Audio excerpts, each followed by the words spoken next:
السلام علیکم دوستو، امید ہے کہ آپ سب خیریت سے ہوں گے۔ ویلکم ہے آپ سب کا ہمارے پیارے سے کیوٹ سے چینل آئی لو اسٹڈی میں۔ تو یہ آج کا ہمارا topic my favourite hero in history اور قائد اعظم محمد علی جناح۔ تو یہ ایک بہت ہی اہم ایسے ہے، آج اس کو ڈسکس کرتے ہیں۔ سب سے پہلے آؤٹ لائن بتا دیتے ہیں۔ A national hero is a man of exceptional qualities. National hero ایک ایسا آدمی جو کہ غیر معمولی صلاحیتوں کا مالک ہو۔ History is replete with great heroes. عظیم رہنماؤں سے تاریخ بھری پڑی ہے۔ Early life and education of Quaid Azam a source of inspiration, marvellous leadership and remarkable achievement. شاندار رہنمائی اور قابل ذکر حاصل کردہ چیزیں۔ Greatness be nothing unless it be lasting. کوئی بھی چیز اس وقت تک عظیم نہیں ہوتی جب تک کہ وہ ہمیشہ کے لیے نہ رہ جائے۔ A national hero is a man of exceptional qualities۔ National hero ایک ایسا آدمی ہوتا ہے جو کہ غیر معمولی صلاحیتوں کا مالک ہو۔ with his selfless and sincere efforts، وہ اپنی بے غرض اور مخلصانہ کوششوں سے can mold the fate of his nation، اپنی قوم کی تقدیر بدل سکتا ہے۔ he is a man of determination، will power stimulates the energy، courage and enthusiasm of the people۔ وہ ایک بہت ہی ول پاور والا انسان جو کہ لوگوں کی طاقت، ان کی ہمت اور ان کے جذبے کو یکجا کرتا ہے۔ And welds them into a nation, اور انہیں ایک قوم میں تبدیل کرتا ہے۔ His words have the power to inspire devotion and dedication. اس کے الفاظ میں اتنی طاقت ہوتی ہے کہ وہ لوگوں کی عقیدت اور ان کے لگن اور جذبے کو مزید بڑھاتے ہیں۔ Carlyle has said, all history is the biography of great men۔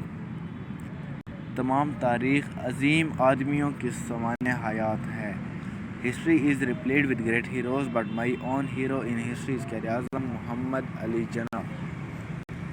تاریخ عظیم رہنماؤں سے بھری پڑی ہے، لیکن میرے عظیم رہنما قائد اعظم محمد علی جناح ہیں۔ I like him because of his marvelous personality۔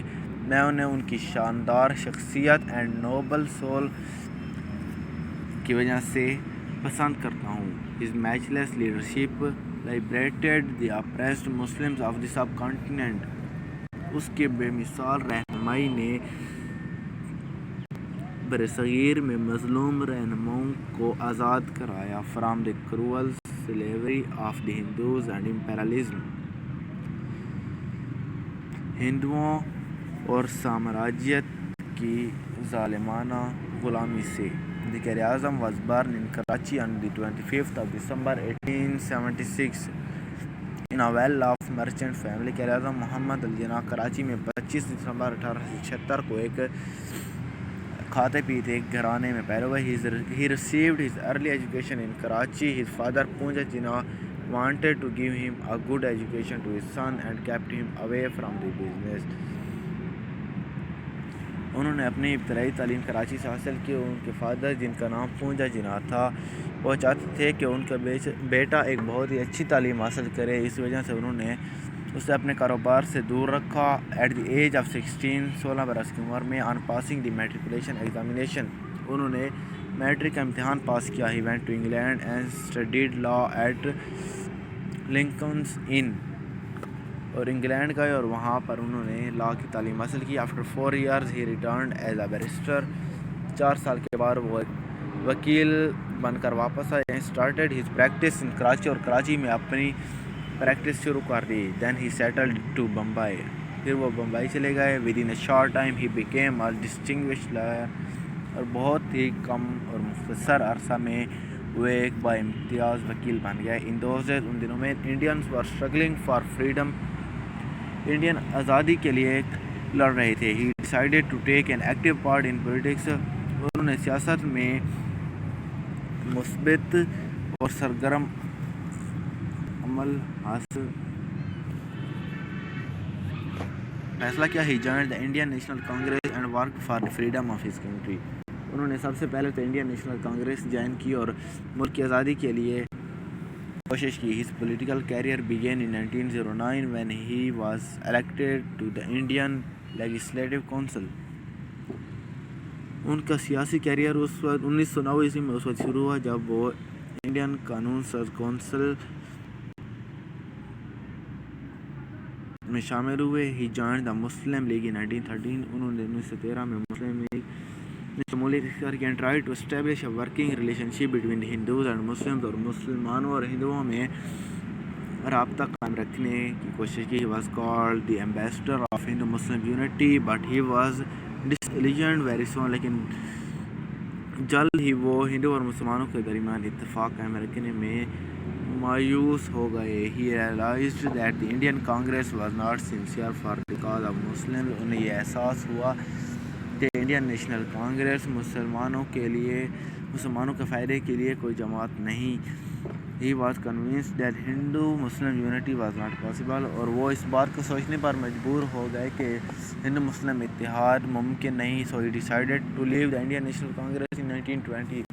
پس انہوں نے 1920 میں انڈین نیشنل کانگریس کو چھوڑنے کا فیصلہ کر لیا. Quaid Azam infused new life, energy and spirit into the dull body of Indian Muslims. Quaid Azam محمد علی جناح نے انڈیا کے مسلمانوں کی سست اور مردہ جسموں میں ایک نئی زندگی، ایک نئی طاقت اور ایک نئے جذبے کو بھرا. His sincere and devoted leadership kindled a new imagination among frustrated Muslims. ان کو مخلصانہ رہنمائی نے مظلوم مسلمانوں کے میں ایک نئے تصور کو جنم دیا. He awakened them from their slumber. انہوں نے ان کو گہری نیند سے جگایا and organized them as a nation. انہیں ایک قوم کی صورت میں پیش کیا. He told the Muslims that the only solution to their problem was that they should have their own separate homeland where they could live their life according to their religion and culture. انہوں نے مسلمان کو بتایا کہ ان کی مشکلات اور ان کے مسائل کا صرف ایک ہی حل ہے اور یہ کہ وہ اپنے لیے ایک آزاد وطن حاصل کر لیں جہاں وہ اپنے مذہب اور اپنی ثقافت کے مطابق ایک آزاد اور خود مختار زندگی بسر کر سکیں. Time makes hero but dissolves celebrities. وقت ہیرو تو بناتا ہے لیکن ساتھ ہی ایسے لوگ جو کہ صرف شغل اشغال کرتے ہیں تو وہ انہیں تاریخ یاد نہیں رکھتی. As a result of the untiring struggle of the Muslims under the selfless and marvelous leadership of the Quaid Azam محمد علی جناح کی بے غرض اور شاندار رہنمائی کے وجہ سے مسلمان نے انتھک محنت اور کوشش کی. Pakistan came into being on the 14th August 1947. Pakistan 14 اگست 1947 کو ہمارے وجود میں آیا.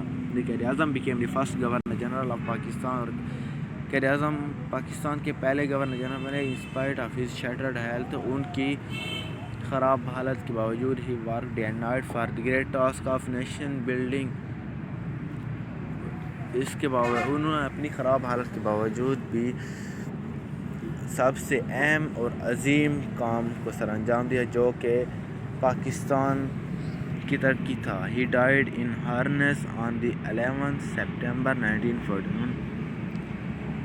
وہ بیماری کی حالت میں 11 ستمبر 1948 کو فوت ہوئے. He will always live in our hearts as the father of nation. وہ ہمیشہ ہمارے دلوں میں فادر آف نیشن کی صورت میں رہیں گے. A good man never dies.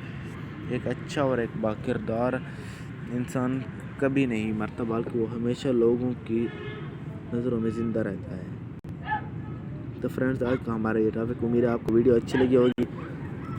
تو فرینڈز اجازت دیجیے، انشاءاللہ ایک نئے ٹاپک کے ساتھ ملتے ہیں. تب تک کے لیے اللہ حافظ.